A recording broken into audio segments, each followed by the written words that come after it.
pay attention to this because this one's fucking important. Small self-betrayals early in the dating process become giant fucking betrayals in 1 year, 2 years, 5 years, 10 years. When you miss red flags, I know you. When you miss red flags early and you think it's not that big of a deal, or maybe they'll change, or maybe anything, you are setting yourself up for giant disappointment in the long run. Because just being 1% off from your trajectory of what you want ends up being thousands of percent off in 5 or 10 years.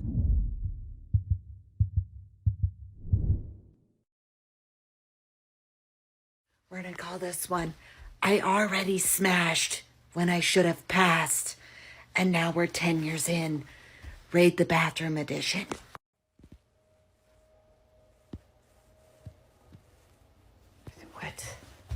Wet. Extra points for the 3-in-1. But a deduction for putting the soap on the floor when it obviously goes on the rack thing. I see that we're not very handy anymore. Or we just don't care. There's gotta be a woman here. There's a waxer. What? Just a random hunting dog. 4-cup, that's a good thing. Everyone needs one of those. Epsom salts. There's a bath taker. We're just using Home Depot buckets as trash cans now. Way to multi-purpose. No, but for real, last year I gave up my master bathroom and I just don't go in there anymore. Kind of like his closet, just like not worth it, you know? Hello, brothers. This individual, a 29-year-old Chicagoan, will be the subject of our discussion today. He claims to have a successful life, is well-built, works out, and takes care of himself, has been good at following the red pill rules. He states, I manage to properly vet women through hard work and avoid dumpster fires in my life. I'm writing to let you know about a recent dating relationship I had that, if one red flag had been ignored, it could have severely damaged my life. On Facebook, I got matched with a Latin girl who was super cute and stood at 5 feet 2 inches. We immediately clicked, and in the app, we had fantastic conversations. We continued our conversations when we switched phone numbers. She immediately agreed to a date. We met, had a wonderful first date, couldn't stop slobbering over each other, and decided to go on a second date. The 3-date hookup followed, and we had a blast throughout. I added her to my platelist without being monogamous, which means that I was just dating another woman at the same time and kept the same frame in all interactions. She answered by being really compliant and dealing with me like a lord, continuously doing as I said. Insane was her attraction to me. I really started to like her because I didn't see any problems with her up until the 7th date. It had been 1.5 months. She was demonstrating something to me on her phone when her phone rang. She made an effort to conceal the caller, but he called again. When she broke the news that my ex was calling me, I responded, "That's not good." She claimed to have no idea why.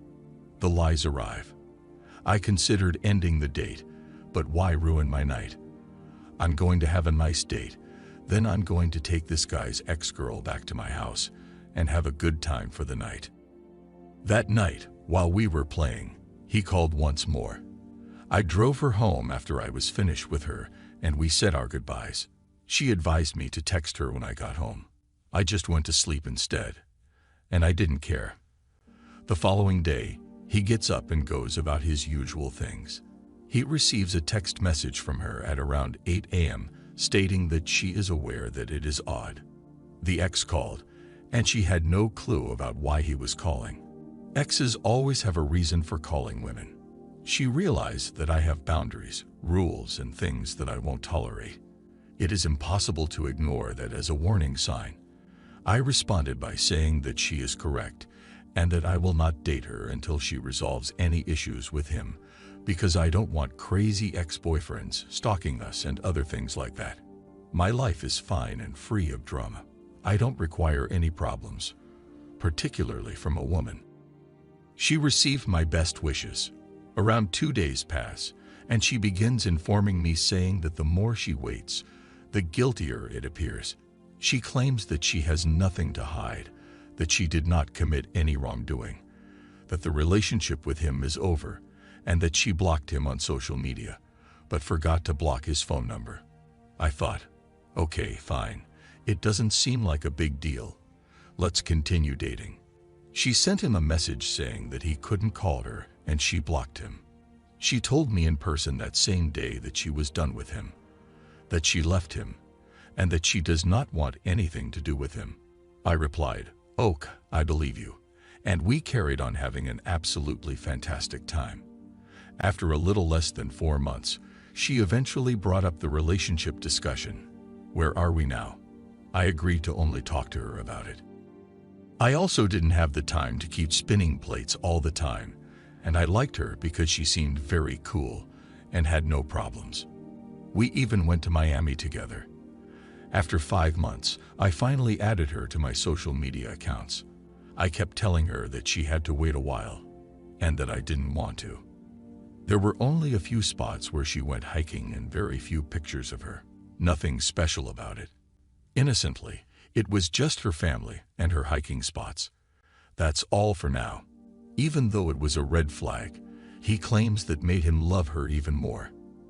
After that, he put her on Snapchat. She likes to post herself and other things that want attention there as well. That didn't bother me too much, but she kept snapping me every 2 to 3 days about how drunk she was after her work shift. Since she would get drunk and come over for the night, it was fun at first. I was in love with it until I realized it was happening too much, at which point I told her I didn't care for her drinking at all. I disagreed with her when she said it wasn't a big deal, it just happened sometimes at work. Nevertheless, I kept seeing her because I hoped things would improve. She was fantastic when we spent Christmas together, buying me a lot of gifts. When the new year arrived, we went out and had a great time until she got drunk around 2 a.m., went to the bathroom, and didn't come back. I was worried and contemplated calling her when I saw her emerge. "Oh my goodness," she said, "I just smoked weed in the bathroom." She responded, "Some random girl in the bathroom," which shocked me. I took her home at the end of the night there. She eventually fell asleep, exhausted and high.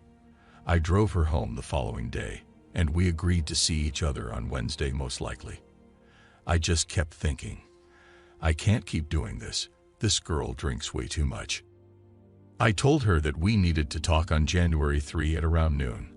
I explained to her that she drinks too much and doesn't remember much from that night. There have been far too many drunken incidents for there to be cheating or harm. I said my goodbyes and wished her luck. Quick forward to Tuesday, January 11th. She calls me at 2 a.m. around midnight. I didn't want to respond, but because I was excited, I did. She claimed to be intoxicated and will be over in about 10 minutes. She came in exhausted, crying and saying strange things. She claimed she got drunk while out with her girlfriend. I eventually got her to relax and put her to bed.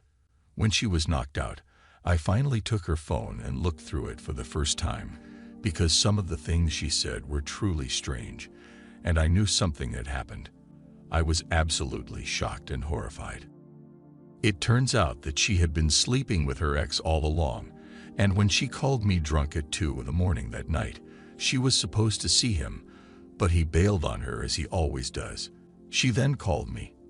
I looked much more closely and realized that she had been sleeping with him for 5 months of our relationship. Based on the messages, she has an unhealthy obsession with him. I observed that he doesn't care a whit about her and only uses her for bedroom fun and money, discarding her until the next time. In response, she acts like a helpless, weak loser and literally begs him to always see her. I couldn't believe a woman could be that low after seeing what I saw. I looked into the guy and found that he is not at all alpha, that he is a loser, that he still lives at home with his family, that he has nothing going for him, that he looks terrible, that he doesn't work out, and that she appears to have issues with abandonment. She once cheated on her ex and talked to a few other guys while they were together with her ex. Even though she told me she went out with her girlfriend, the ex-boyfriend went to a concert with her. She told another guy that she had finally found an apartment, and he said he would come see it after he asked to take her to Vietnam. She kept me in while she did this. What I saw was unbelievable to me.